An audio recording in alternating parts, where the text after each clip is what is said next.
Good afternoon, ladies and gentlemen. I want to welcome you to our special event to honor a very special lady, Bettina Dobbs. This program is being hosted by Camp Constitution, which was honored to be the entity that published, Camp Constitution Press, that published Bettina's book. Just let me speak about Camp Constitution for a few minutes. I am the co-founder and director of Camp Constitution, which is an all-volunteer organization. And among other things, we publish books. And we publish some things that have been out of print for a long time, and some new things that should be in print.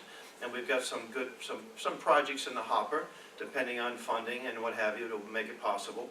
We also run a family camp, a week long, actually a day and a week long, in the southwest part of New Hampshire called Camp Constitution. And it's an all-family camp. We have families that bring little babies, and we have older folks. We have unaccompanied minors. We have unaccompanied adults. This year's camp, we're going to have Mrs. Chris Ann Hall as one of the speakers. If you know who she is, do a little search for her. She's a dynamic constitutionalist. She travels the country. Mr. Tom DeWeese of the American Policy Center will be one of the instructors. In fact, I think he's coming to Maine to testify on the Agenda 21 bill in April. So he'll be up here. So if you don't know who he is, you get a chance to. He's a great guy.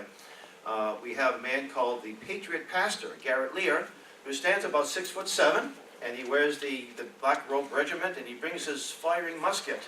And last year we had some musket training, as well as some good education. We're also going to be taking a full-day field trip to visit the site of the original Tea Party in Boston, the Tea Party Museum, and the State House. We're hoping to get someone from Dr. J. Lee's organization to do a Christian tour of the State House.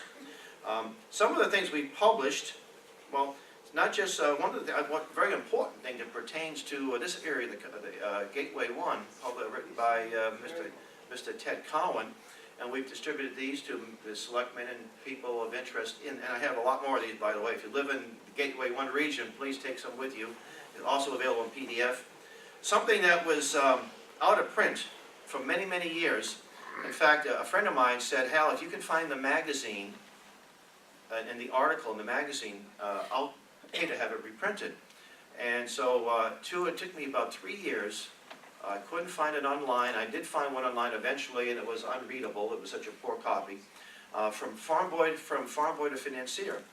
And it was my good friend Don Folkers that stumbled across the magazine. What happened was, this was a autobiography written by one of the attendees at the Jekyll Island meeting, Frank Vanderlip. Now, from the time that happened, 1910, to when he died, he wrote his autobiography in '35. He died a few years later. And there was one chapter of that book where he sort of spilled the beans, that this meeting we had, it was secretive, and that we were as furtive as any conspirators. Until that was published, most people only speculated. They didn't have any solid facts other than the people that were involved. And the book itself sells on Amazon for like $1,500. So that wasn't in the works, but Don found a copy of the book and the magazine that was serialized in Saturday Evening Post, so that particular issue. And we had a friend of mine who loves to put things in PDF, and then we had someone else that did the Dragon software, and we put it back in print. And it was actually selling pretty well on Amazon. So if you're a real student of the Fed, you want to get copies of these.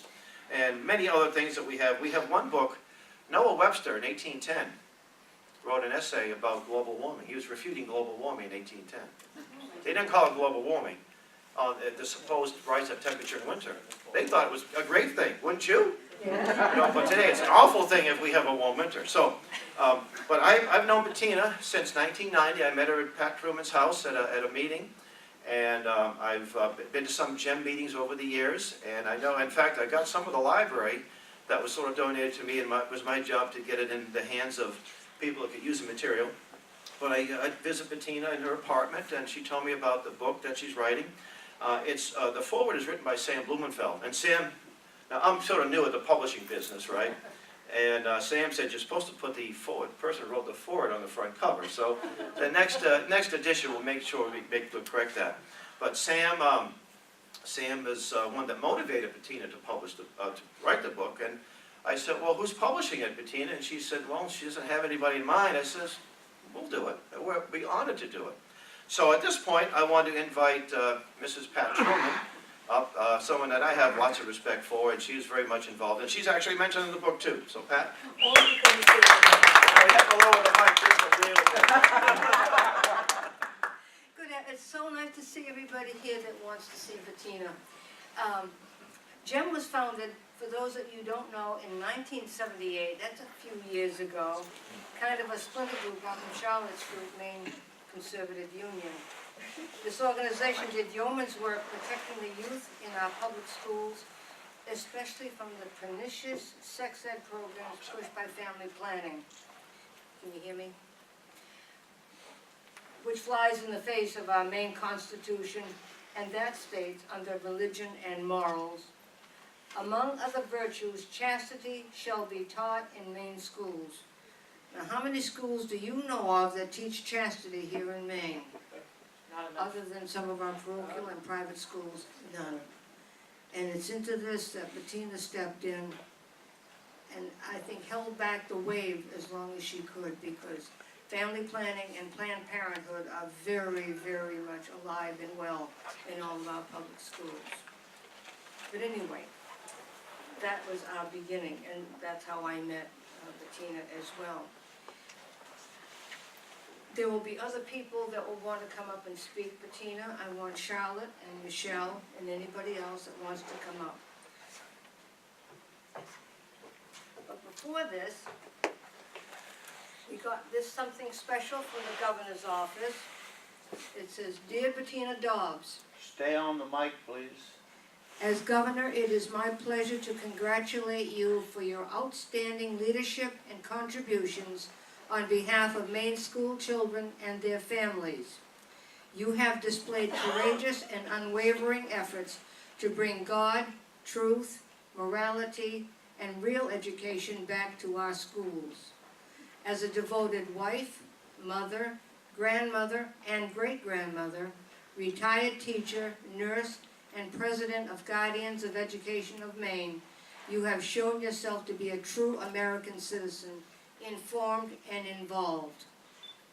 Your dogged research to present the facts about what was going on in public schools and doing your utmost to pass this information on to concerned parents, school board members, principals, superintendents, and legislators proved to be an important contribution to the betterment of our Maine youth. You tirelessly befriended and assisted individual state legislators by analyzing upcoming bills, providing brief summaries, and pointing out the pitfalls and conflicts with the Maine Constitution.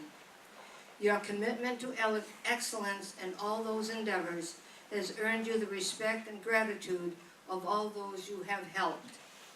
On behalf of the residents of the great state of Maine, please accept my congratulations on the honor your friends have bestowed on you today.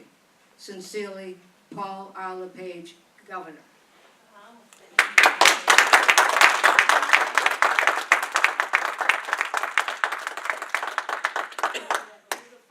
Turn this way, please. No, get right in there, yeah. Okay. All right, smile for the camera. This is for posterity. Very nice. Oh, one more, because my camera. There, okay. 1 and 2 and 3. You have to do that to cameras. It just. Okay, Michelle, you can grab the mic next. Oh, I'm just going to tell stories. Yes. I think Charlotte ought to come up next. Okay, Charlotte, you come up next, then Would you Michelle. mind, Charlotte, and I'll follow you. No, that's fine. I will. Thank you.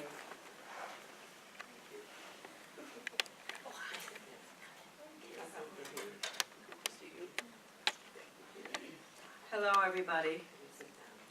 Do you hear me okay? I really don't need a microphone. I have a pretty loud voice. It's good to see a lot of you. I recognize your faces, your names I certainly do. Some of us have aged a lot since we were together. I was thinking of something quite funny. This wonderful book, which has been put together by Bettina and Sam Blumenfeld, I guess, and Hal, making it possible. I was just looking at the beginning of it. There's something that I don't think we put in about how GEM was founded. And remember, Bettina, how you were meant to be very legalistic, and Sydney was always talking about Robert's rules. Remember what we did? I can tell you a little story. I had the Maine Conservative Union for about 6 years, And then I found the health education program out of Berkeley, California, so you can imagine what it was like. I'm not going to go into the most atrocious parts of it that made Common Core look like oatmeal. Anyway, it was so bad, the health education coming out of Berkeley, that I suggested to Bettina, who was a member of the Maine Conservative Union, and a nurse, right, and all involved in health, health things, right, that we put together an organization to fight the state health education program.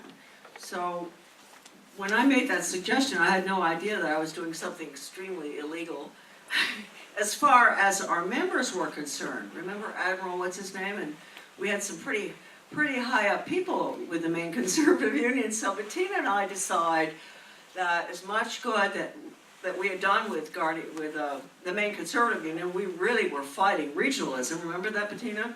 The freedom fighters, little freedom fighters we had up in Freedom, Maine. We decided that, lo and behold, we were just going to transform the Maine Conservative Union into Guardians of Education for Maine. So we have our meeting, and we got a lot of people back then. We probably had 30 people at a board meeting. And I don't think we had informed the men about this. You know, the admiral, the whatever we had. Remember Michael Bruce, commander in the Navy, he was originally Canadian, or great people were fighting back in the 70s, mainly regionalism. And so they said, well, what's this press release? It says Guardians of Education for Maine. And we said, well, we changed the organization. We morphed it from Maine Conservative Union into Guardians of Education for Maine, because we decided that this is where the battle has to be fought. I mean, you take a look at that Berkeley model for sex education and health education that was being put into Maine, and you would know that was where it had to be fought, because it had nothing to do with health. It had to do with the UN, it had to do with regionalism, it had to do with globalism, and it had to do with very, very bad, I'm not going to do with this crowd, I do tell people all the time who are fighting Common Core that I'll give them $1,000 if they can come up with a better standard to fight against than the one that we found. Remember, Bettina, the one we found?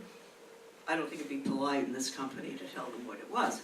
So I want to say that because it's really quite funny. Looking back, I've never thought of why we made that decision.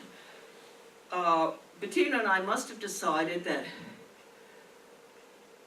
the health education program, which is what everything that we are looking at, we are fighting today, everything, globalism, regionalism, everything was included in the health education program. All the citations were UNESCO, United Nations, World Health Organization, was funded by the Kellogg Foundation that gave money to Maine, seed money, for us to put that state health education program in. Now, that was how we got started, and we did kill it in about a third of the districts, do you think, Bettina? Yeah, we did pretty well. And we had the Commissioner of Education lying through his teeth, because later on I got down into the Department of Ed and I went into the Maine files. And I found all sorts of interesting letters from the Department of Ed, US, to Maine in regard to GEM. and Senator, who, I don't know if it was Olympia at the time or not, letters being written to Olympia, and Olympia sending them out, you know, and some really good people up in northern Maine, I can't remember that gal's name, up in Madawaska or somewhere, she was really going after the department, going after the Senate, going after, you know, snow and all. Anyway, those were fun days, and very serious, very, very serious days. And I think that, as I say, it takes having been around a long time and having been involved at different levels to know, you know, I only sing it now, maybe I'm naive, but to know basically that they used the health education program starting way back in California in the 60s, after the Elementary Secondary Education Act was passed, to put everything in. Community education, globalism, regionalism, Agenda 21, everything was in the health ed. And we must have seen it. Mark Finks, who was great, I'm sorry he's not here tonight, he was one of our great fighters as well. And others, there are a lot of wonderful mayors who helped out. Now Bettina, again, we were very naughty with what we did, but we got away with it. The guys let us, even the admiral, and then we had all these big guys, former military, Michael Bruce, the whole crowd, they were all looking at us like, you can't do that. And we said, well, we did it. It's done. Here it is. We got all of our beautiful published papers and everything for you to read. We've got the curriculum if you've got the stomach to read it. And they let us go with it, and they stuck with us. And it was the beginning of a really remarkable venture, which Bettina should take all the credit for, because I abandoned her. I ended up going down to Washington, working in the U.S. Department of Ed, and got completely involved, speaking all around the country and everything once I got out. I wrote my book and all that, and there was Bettina holding the fort, doing the most extraordinary work, not just with Guardians of Education, but helping out with critiquing legislation for not only Republicans, but for Democrats as well. Helping with the homeschool children that were being taken or investigated. Tremendous work there. Tremendous work in the area of vaccinations, health, etc. And I'm sure I've left out a lot of what she did. And I just left her. And I went off, right? Yeah, she said I left her with 14 big cartons of material. Well, anyway, I'm really happy that she's done this at Sam Blumenfeld, and that Mr. Shirtliff back there, who must be very happy with my speech, right? So far? So far, Okay, anyway, thank you very much, Hal, for putting this together. It's too bad Sam's not here. And I've looked at it, I think it's excellent, but it doesn't have our illegalities that we committed under the MCU. But it's an interesting beginning for all of you to understand the importance of education. And I wish that we had been able to continue and not to allow what's happening right now, unfortunately, with the state going for school choice, tax-funded school choice, charter schools, which will completely kill all education, including public. Public, private, charter, because the minute you take any money, you're controlled. And I know that, having worked in the U.S. Department of Ed. I used to work with grants and contracts. I used to have to withhold money from agencies that were getting tax money because they were not, this is simple, not presenting quarterly papers, reports to my office. No, so this is something that's very serious across the country, and the purpose is for workforce training agenda, to use our children to spin off profits for the global elite. That is the purpose of the school choice agenda. And it has nothing to do with real school choice, which is when you what? You write a check. And I've come to the conclusion, slowly as always with me, that we're the only country left in the world, major country, that does not have government-controlled private education. And that's why we have been dictated to, that we've got to get our act in shape. Because you can't put the lifelong global workforce training system in without it. And you can't have local school boards. Local school boards will not go for this. Let me make a point here. What's his name? Reed Hastings of Netflix. Very interesting. You can type the name in, and I think you'll get the YouTube video. He's speaking to a conference. He's involved with a charter school out in California. And he's talking about charter schools and how important they are. And that we've got to put them in, and he goes into a lot of, it's really, you've got to go watch. Just type in Reed Hastings, and I think it's, on my computer, it's #1 because I keep going in. I cannot believe what he said. He talks about the need for charter schools. he talks about getting rid of school board members. And then he has the nerve to say, basically, we've got to get rid of all elected officials in this country. And he says we've got to replace them with nonprofit organizations which do not have an agenda. So, okay, now did you hear what I said? The very nature one. Now, don't forget what I said, because this is the beginning of the unraveling of our elective form of government in this country. Once we turned over 80, what is it, the US education budget at the federal level is only second from defense in discretionary spending. Once we have turned that budget over to unelected boards, that's it. That's the snowball starts going down. Who is going to bother to vote for town clerk when you have turned over this huge amount of money to an unelected council? So think hard on that, and that's terribly important, that all school choice, any school choice that isn't writing a check for it is lethal. I don't care whether it's religious or homeschoolers, be careful with services and all. 1 penny, you might as well go for $1 million if you want to, huh? Go for $1 million, because you're gonna have the same controls with 1 penny. So I hope that, I know Bettina agrees with me on this, I hope, Bettina, that I have expressed something that you would want to express yourself, because as a teacher, wonderful public school teacher, she and I feel the same way about public education. I mean, when I wrote that book, Deliver Dumb Down, you'd think that I wouldn't be up here supporting the public schools, but I am. For the major reason that we have elected boards. And it must be returned. Education must be returned to the local level. Everybody's running around worrying about Common Core, etc.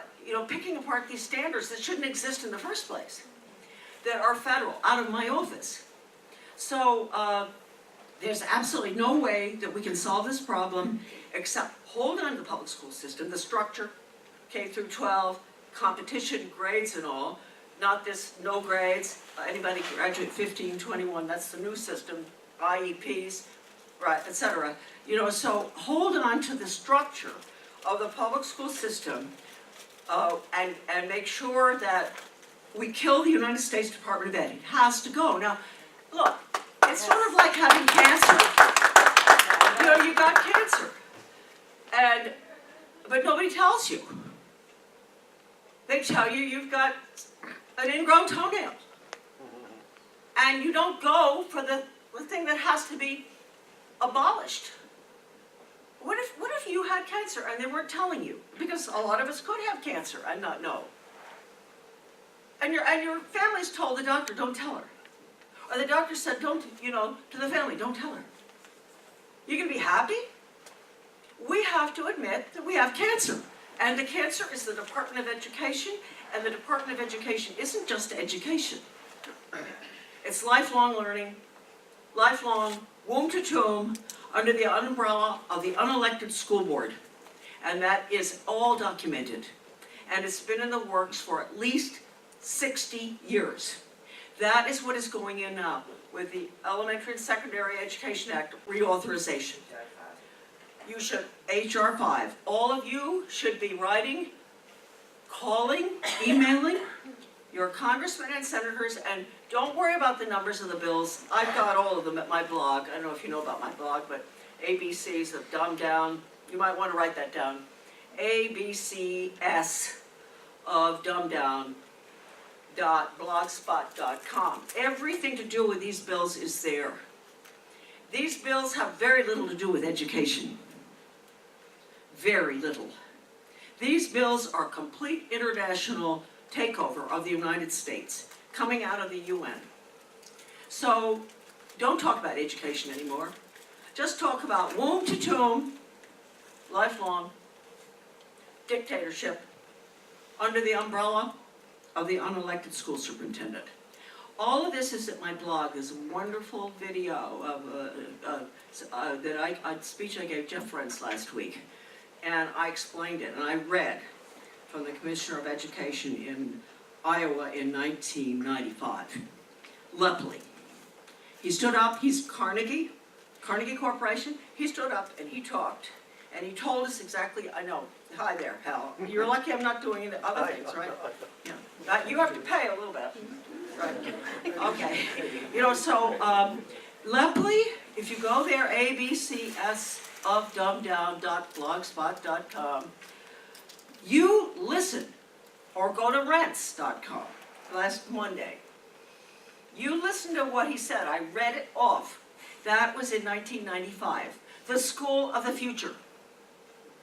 It is a total communist control system, birth to death. And the bills that are going in now, like Lamar Alexander, he's on the Senate committee. He was Secretary of Education, governor from Tennessee. Now he's the chairman of the Senate Education Committee in regard to this bill. He's the one that in the mid-90s said, we have to go into the hospital the minute the baby is born. We have that old speech of his up on our blog too. If you want to know what's coming, go to the blog and follow it carefully. This is very serious. We've never been in a more serious war. This is a war of the soul, the conscience, the mind, and as C.S. Lewis said, and I'll leave you with this, great novelist, English writer, when training beats education, civilization dies. Now, think about it. That's what's going in. You've got to fight it. It's a lot easier than having your young people going off to war. We've lost a lot of Americans fighting for the very principles that we're trying to save. And so I plead with you. The most important thing is not my book, Deliver Dummy Down, that's a free download actually. But the blog has everything. And I would say, when you have your coffee in the morning, you go there. And you get in touch with the Congress. And we killed H.R. 5 several weeks ago. Our blog killed it. We've been working on it for 2 months. And we got out to the grassroots.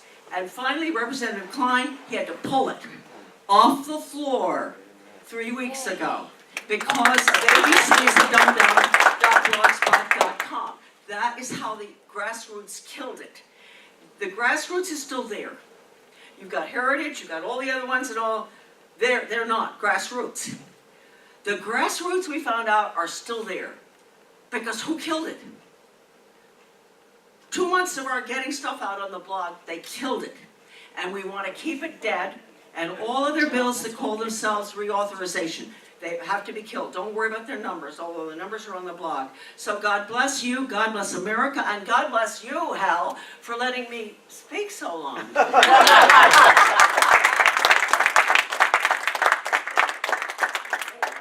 bless Bettina.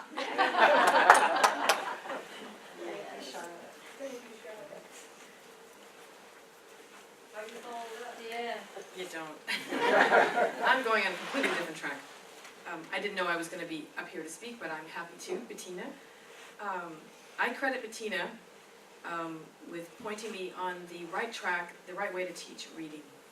I was a teacher for almost 20 years, teaching kindergarten, first grade, and about the beginning of my teaching, I was doing let's do 2 letters a week. That's plenty. That's all the kids can take. And I thought, okay, that's progress, right? She said, you know, you need to learn about this Spalding method. There's a lady coming up, Anita, can't remember her last name, Anita, who's going to do a week-long course, and I think you want to take it. And I said, I know how to teach reading. I used the phonics method. She says, I think you really would get a lot out of it. I said, okay. So I got up early in the morning, and I went down for a week to beautiful Little Eddie School, Edgecombe, Maine, and listened to Anita teach this method. It no less than revolutionized my whole teaching method. It revolutionized it. These 70 little cards, called phonograms, contained the keys to reading anything. And I had kindergartners reading by Christmas. No kidding. And it's the most wonderful method. I've told other people about it. I used it myself. It was just I'm not gonna go on and on about that, but I'm not using that word lightly. It revolutionized my whole teaching of reading. It's just wonderful. It makes English 90% and greater predictable. Now, everybody who tells you, English, it's the worst language, nobody can learn it, it doesn't make any sense, it's just made of exceptions, not so. If you teach it correctly, Romualda Spalding worked with a neurologist, teaching children who had brain injury to learn again. It isn't just for the brain injured. She really hit on something, she and Dr. Orton. So that being said, I used it, and it's not just for little kids, adults, teens. It reorganizes everything that you already know. It fits in with any program you can think of. It just works because it's a phonics method. English is phonetic based, auditory. It's not Chinese. If you teach English like you teach Chinese, it's like they're totally different. Chinese is visual with all the symbols, the bazillion symbols you have to learn. English is not like that. 70 little keys unlocks everything in English, everything. So, thank you, Bettina. I'm glad you pointed that out to me and had me take it, because the first time I was like, I already know how to do that. Never say that. So that was one big thing. The other big thing that I have in association is with Bettina is the GEM Library. When it was still at her home in Cushing, I said, well, I can come out and help you. She goes, great, you come on out. And I came out, and there was the little trailer, and Bettina's so organized, it's wonderful, but things had to be further organized. And I was very happy to do that. It was great. And she says, but you gotta, if you want to get up in the morning and really get going, get a good physical start for the day, get this. Bettina went swimming in the ocean. She gets all, I think I'm gonna die. I get in the water, I'm like, she goes, what's the matter? I think it's too cold. I can barely catch my breath, but she just boing into the water. So, Bettina, my hat's off to you. That was just amazing. And great food, with her and Sydney. It was wonderful. I have wonderful memories of all of that. Right up to all through the whole GEM years. I was so happy that we had these beautiful draperies. They're not called draperies. Banners. Banners, thank you, Dad. With the conference time that we had all the packets, the famous GEM packets, where we had anyone who was connected in any way with true education and true morality, other things that were going on in people's purview, whether there's education or freedom, liberty, the United States, all the true things. They'd have little tables, and we'd get 5 minutes to tell about, well, this is what we're doing on the PLE front, Pro-Life Education Association. This is what we're doing on the bills. What's going on for bills? Who's introducing them? Who needs to be called? All those things. Wonderful, wonderful. Bettina, you're a jewel. You're just a jewel. So I'm so happy to have been associated with, and up through today. It's just, and beyond, of course, but this is just wonderful. Bettina, I want to congratulate you. This is a wonderful book. Please do. Yes, we have a nice display here, and we're going to let you talk too, Bettina. We're not going to hog you. We're just having a great, memory fest here. We're going to let you talk too. Anyway, I guess, am I the one to introduce Bettina? Oh, I'm going to introduce you, Bettina. With all things being said ahead of time, I'm so glad you were here to share this with us. Bettina, we want to hear your words on whatever you would like to speak about to us who are listening. So, without further ado, I give you Bettina Dobbs.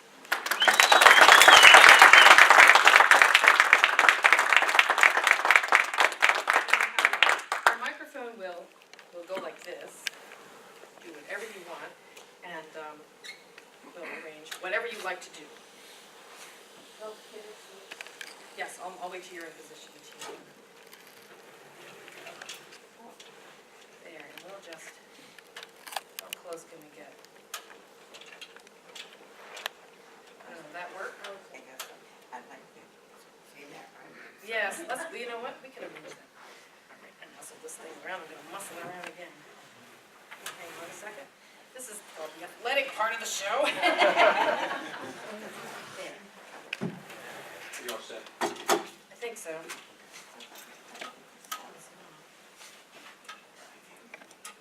Here, yeah, you go.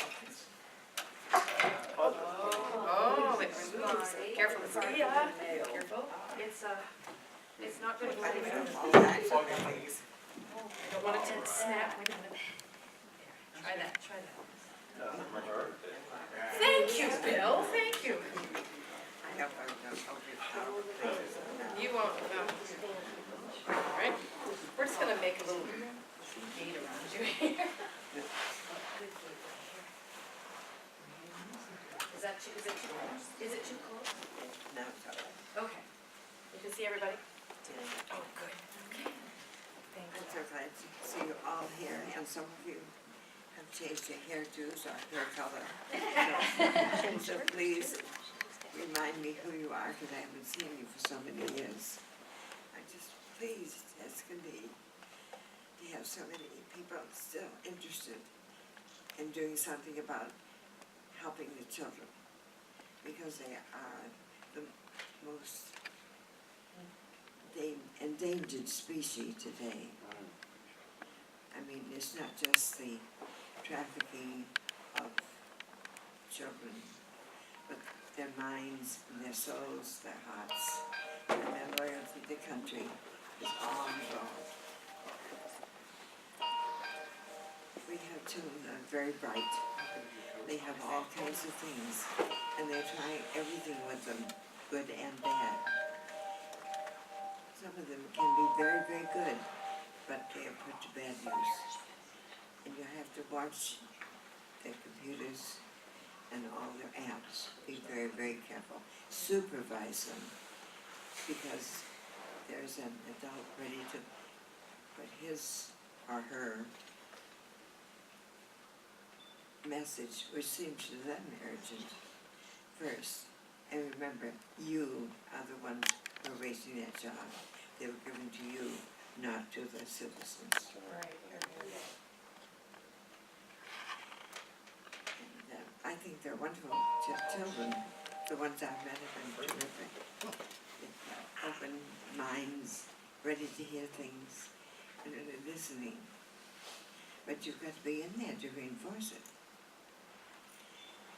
But most citizens don't do anything unless it affects their personal lives. Just leave me alone. Take care of the government. I did my part. I pay my taxes. Let people take care of those things. No, keep things close to hand where you know where they are. When you give to people, be sure that you know their background. And the heads of organizations, when I sort my mail, it's pretty thick every day. I look at it and I think, I know her, I know something about it. I don't mind helping them. But I certainly don't help someone I know just takes a check out, but never does what you ask. For instance, we lost track of a friend who went down and worked for Southeast Legal Foundation. And I never have heard what happened to him. I was sure that he was compromised purposely and found it necessary in order to save his family to disappear. And I still feel very badly about it. I'd like him to know that there are people who still believe in him. So be careful, guard your friends, double check your information, and always check things for yourself, because someone's last book might have been terrific, but then someone else has gotten to that person with something else. Check everything, and that's the best you can do, and stick to the Constitution. That is wisdom. It has been so good. And don't forget the state one. Most people don't even realize there's a state constitution. In it, we have the most wonderful things. Now, just recently, within 2 months, we've had a bill concerning religious liberty here in Maine. I was horrified. Why? Article 1, Section 3 of the state constitution is the most beautifully explained protection of religious liberty for people in a state that has been written.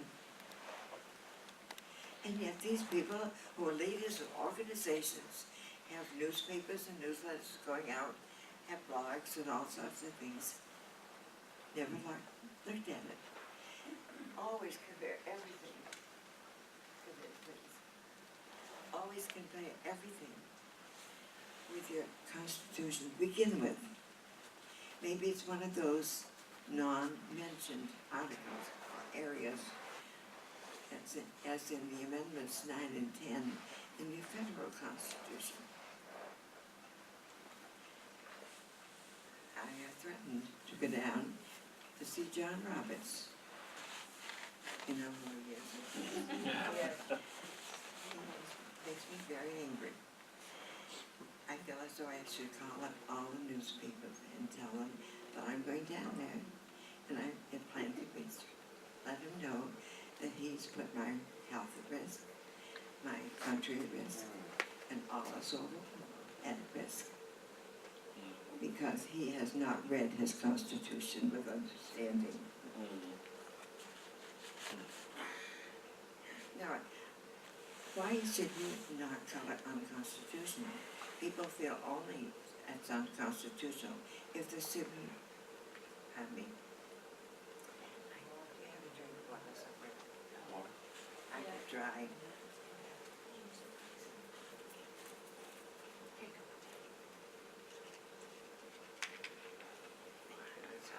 No, that's okay.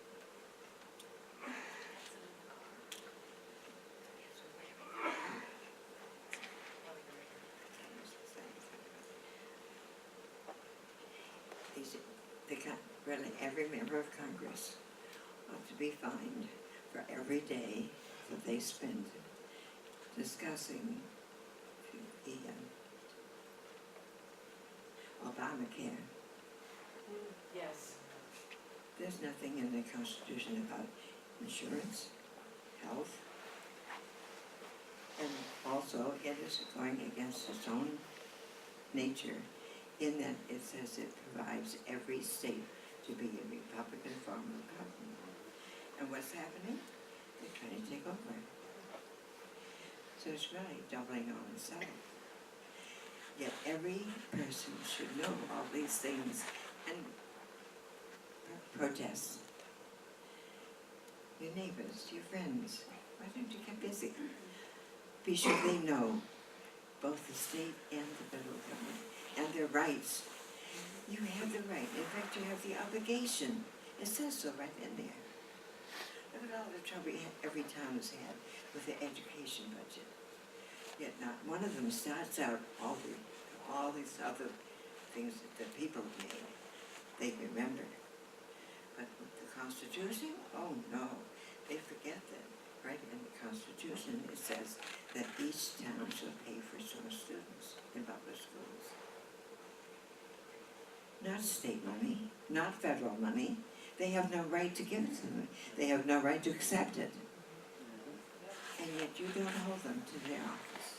They have an office, they say, I swear that I'll do this and that about following the laws, about upholding the Constitution, and they proceed to never look at it again. It's only used for ceremonial occasions. It's far more important than that. Far more important. I'd like to see most of them arrested and put in jail. And my husband told me that too.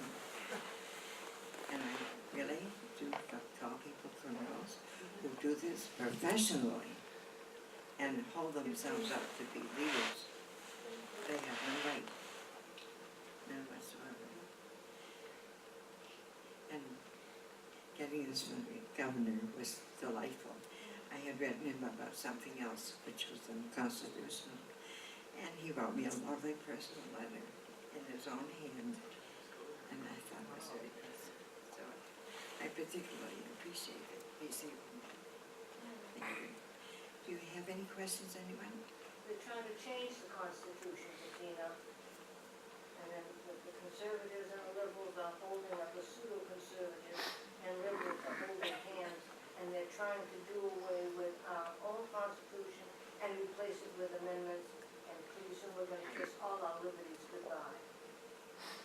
Well, they want it, if you people each stand up. It's everyone's obligation to be an active citizen. And to be an active citizen, you should be informed of the right people. Be sure of your facts. If you do that, if every one of them, when I went to school, you see, it was taught that way. We all had a place on the report card for citizenship. And we were taught not only should we be active, but we should expect to have at least 2 years of our time free to the government. Because it was ours in our country. Bettina, Judge Roberts, when he was inaugurated, or whatever we call it, I was, maybe all of you heard it too, where he referred to our country as a constitutional democracy. I remember, and I thought, Wrong answer. he's the head of the Supreme Court, and he doesn't even know that we're a republic?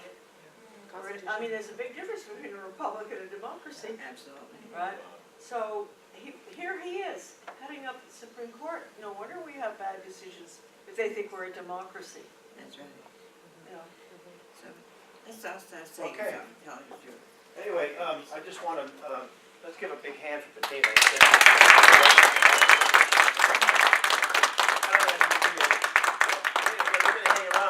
What we're going to do is, we'll hopefully some of you buy this wonderful book.